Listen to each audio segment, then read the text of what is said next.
ଆସନ୍ତୁ ଏହି ସନ୍ଧ୍ୟା ସମୟରେ ପ୍ରଭୁଙ୍କ ଗୌରବ ନିମନ୍ତେ ମୁଁ ଏକ ବିଷୟ ଆଲୋଚନା କରିବା ପାଇଁ ଆସିଅଛି, ଯାହା ଆମ ସମସ୍ତଙ୍କୁ ଆଜି ମନେ ପକାଇବା ଦିନ ଆସିଛି।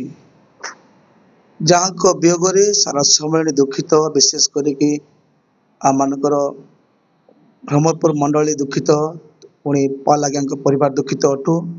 ତାଙ୍କ ଦୁଃଖକୁ ନେଇ ତାଙ୍କ ସେବା ଜୀବନକୁ କ'ଣ ସବୁ ରହିଛି ସେ ବିଷୟରେ ମୁଁ ସଂକ୍ଷିପ୍ତ ସମୟରେ ଆଲୋଚନା କରିବା ନିମନ୍ତେ ଆସିଅଛି। ସେ ଆଉ କେହି ନୁହନ୍ତି, ପ୍ରଭୁଙ୍କ ଦାସ, ଆମମାନଙ୍କର ସ୍ୱାଧୀନ ପ୍ରଚାରକ ବର୍ଦ୍ଧନ ମହାଶୟ। ଆଜ୍ଞା, ଆମ ସମ୍ମିଳନୀ ଆମ ଖବରକୁ ଆପଣଙ୍କୁ ସ୍ୱାଗତ କରୁଛୁ। ପ୍ରେସ୍ ଦ ଲର୍ଡ। ଆଉ ନିଶ୍ଚିତ ଭାବରେ ଆଜି ଆମ ସମସ୍ତଙ୍କର ଆପଣଙ୍କର ଗୋଟେ ସହକର୍ମୀ ବନ୍ଧୁ ଏ ଜଗତରୁ ବିଦାୟ ନେଇଛନ୍ତି। ତାଙ୍କ ପରିଚୟ ଆପଣ ଭଲ ଜାଣନ୍ତି। ସେ କେହି ନୁହନ୍ତି, ସ୍ୱାଧୀନ ପ୍ରଚାରକ ବେଞ୍ଜାମିନ ପାଲ୍ ଆଜ୍ଞାଙ୍କ କଥା। ତେଣୁ ନିଶ୍ଚିତ ଭାବେ ତାଙ୍କ ସେବାର ଜୀବନୀ ବିଷୟରେ, ଯେହେତୁ ଆପଣ ତାଙ୍କ ସହକର୍ମୀ, କ'ଣ ସବୁ ଜାଣିଥିଲେ ତାଙ୍କ ବିଷୟରେ ପ୍ରତି ଦର୍ଶକମାନଙ୍କୁ କୁହନ୍ତୁ, ଯାହା ସମସ୍ତଙ୍କ ପାଇଁ ଗୋଟେ ସାକ୍ଷୀର ବିଷୟ ହେଉ, ଗୌରବ ବିଷୟ ହେଉ। ପ୍ରଭୁଙ୍କ ମହାନାମ ଧନ୍ୟ ହଉ। ପୁଣି ପ୍ରତ୍ୟେକ ଦର୍ଶକ ବନ୍ଧୁମାନଙ୍କୁ ମୋର ଭକ୍ତିପୂର୍ଣ୍ଣ ନମସ୍କାର ଜଣାଏ। ଆଜି ଗୋଟେ ବିଶେଷ ଦୁଃଖର ବିଷୟ, ଯାହାକି ଆମ ମଧ୍ୟରୁ ଜଣେ ବିଶିଷ୍ଟ ପ୍ରଭୁଙ୍କ ଦାସ ପ୍ରଭୁଙ୍କ କୋଳକୁ ଯାଇଛନ୍ତି। ସେ ହେଉଛନ୍ତି ବେଞ୍ଜାମିନ ପାଲ୍।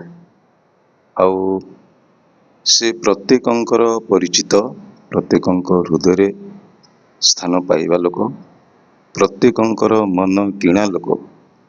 ତାଙ୍କ ବିଷୟରେ ଏତେଟା ମୁଁ ଜାଣି ନାହିଁ, କିନ୍ତୁ ତାଙ୍କଠାରୁ ବହୁତ ପଛରେ ପ୍ରଭୁ ମୋତେ ଆହ୍ୱାନ କଲେ। ମୋତେ ଆହ୍ୱାନ କରିବା ଦିନଠାରୁ ତାଙ୍କ ସହିତ ସହଭାଗିତାରେ ଆସୁ ଆସୁ ଅନେକ ବିଷୟ, ପରାମର୍ଶ, ଶିକ୍ଷା ସେ ମୋତେ ଦେଇଛନ୍ତି।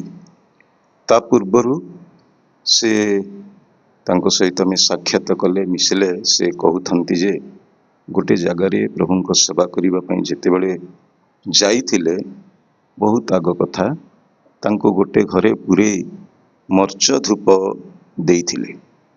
ଏମିତି ଦୁଃଖ କଷ୍ଟରେ ଆଗରୁ ପ୍ରଭୁଙ୍କ ସେବା କାର୍ଯ୍ୟ କରି ଆସିଛନ୍ତି।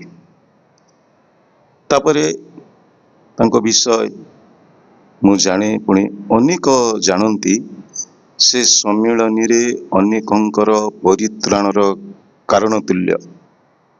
ତାଙ୍କ ଦ୍ୱାରା ଅନେକ ଆତ୍ମାଗଣ ପରିତ୍ରାଣ ପାଇଛନ୍ତି, ମୁକ୍ତି ପାଇଛନ୍ତି ତାଙ୍କ ବାକ୍ୟରେ, ଶିକ୍ଷାରେ। ଏମିତି ଜଣେ ପ୍ରାର୍ଥନା ମିଟିଂରେ ଯୋଦ୍ଧା ଲୋକ ଥିଲେ। ନ କାନ୍ଦିବା ଲୋକ ତାଙ୍କ ସ୍ୱର ବାଜିଲେ କାନ୍ଦୁଥିଲେ, ଲୋକମାନଙ୍କୁ ଉତ୍ସାହିତ କରୁଥିଲେ।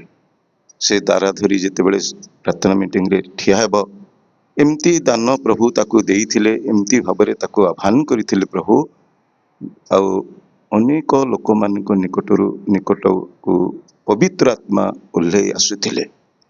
ସେ ଜଣେ ଠିଆ ହେଲେ, ହଜାର ହଜାର ଲୋକ ଥିବା ପ୍ରାର୍ଥନା ମିଟିଂକୁ ହଲଚଲ କରି ସେ ପ୍ରଭୁଙ୍କ ଶକ୍ତି ଦ୍ୱାରା ଲୋକମାନଙ୍କୁ ସେ ପବିତ୍ର ଆତ୍ମାଙ୍କର ବୃଷ୍ଟି ଆଣୁଥିଲେ ପ୍ରଭୁଙ୍କ ଠାରୁ।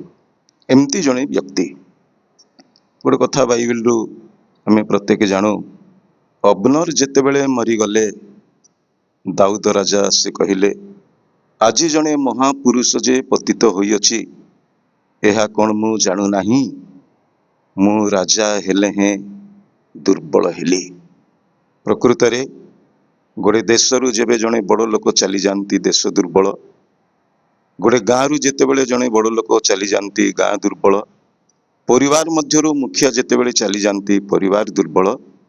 କିନ୍ତୁ ଏହା ମାନଙ୍କର ଗୋଟେ ଦୁର୍ବଳତା ଆସିଗଲା, ସମସ୍ତେ ଆମେ ଦୁର୍ବଳ ହେଲୁ। କ'ଣ? ପ୍ରାର୍ଥନା ମିଟିଂ ଚାଲୁଥିଲା, ଆଗରୁ ମୁଁ ଶୁଣିବା କଥା ଯେ ସ୍ୱର୍ଗୀୟ ମନୋହର ସିଂ ପୁଣି ତାଙ୍କ ସହକର୍ମୀ ଦ୍ୱାରା ଆଉ ପ୍ରାର୍ଥନା ମିଟିଂ ଆରମ୍ଭ ହେଇଥିଲା।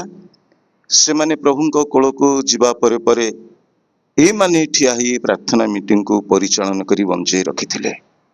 ତା ଭଳିଆ ବ୍ୟକ୍ତି ବର୍ତ୍ତମାନ ପ୍ରଭୁ କେତେବେଳେ ଦେବେ କେଜାଣି, କିନ୍ତୁ ବର୍ତ୍ତମାନ ସେମିତି ବ୍ୟକ୍ତି କେ ନାହାନ୍ତି।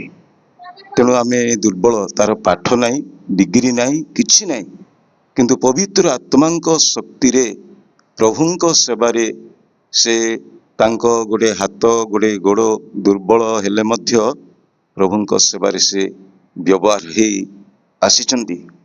ଏଣୁ ଆମ ପ୍ରଚାରକ ମାନଙ୍କ ପାଇଁ ବହୁତ ଗୋଟେ କ୍ଷତି, ଯେଉଁ କ୍ଷତିକା ପୂର୍ଣ୍ଣତା ହେଇପାରିବ ନାହିଁ। ମଣ୍ଡଳୀ ସମାଜ ମାନଙ୍କ ପାଇଁ ମଧ୍ୟ କ୍ଷତି। ଆମର ସହକର୍ମୀ ଭାବରେ ବଡ଼ ଭାଇ ଭାବରେ ସେ ପ୍ରଭୁଙ୍କ ସେବାରେ ଅଗ୍ରସର ହେଇ ଆସୁଥିଲେ। ଏଥିପାଇଁ ଆମେ ବହୁତ ଦୁଃଖରେ ଅଛୁ ବର୍ତ୍ତମାନ। ପ୍ରିୟ ପ୍ରଭୁଙ୍କ ଲୋକମାନେ ସମ୍ମାନନୀୟ ସ୍ୱାଧୀନ ପ୍ରଚାରକ ମାଥ୍ୟ ବର୍ଦ୍ଧନ ଆଜ୍ଞା ତାଙ୍କ ସେବା କାର୍ଯ୍ୟର କିଛି ବିଷୟରେ ଆମମାନଙ୍କୁ ସମ୍ମୁଖରେ ରଖୁଛନ୍ତି, ଯାହା ଆମେ ପ୍ରତ୍ୟେକ ଶୁଣୁଛୁ। ପ୍ରକୃତ ଭାବରେ କହିବାକୁ ଗଲେ ସେ ଗୋଟେ ପ୍ରାର୍ଥନାଶୀଳ ବ୍ୟକ୍ତି ଅଟନ୍ତି।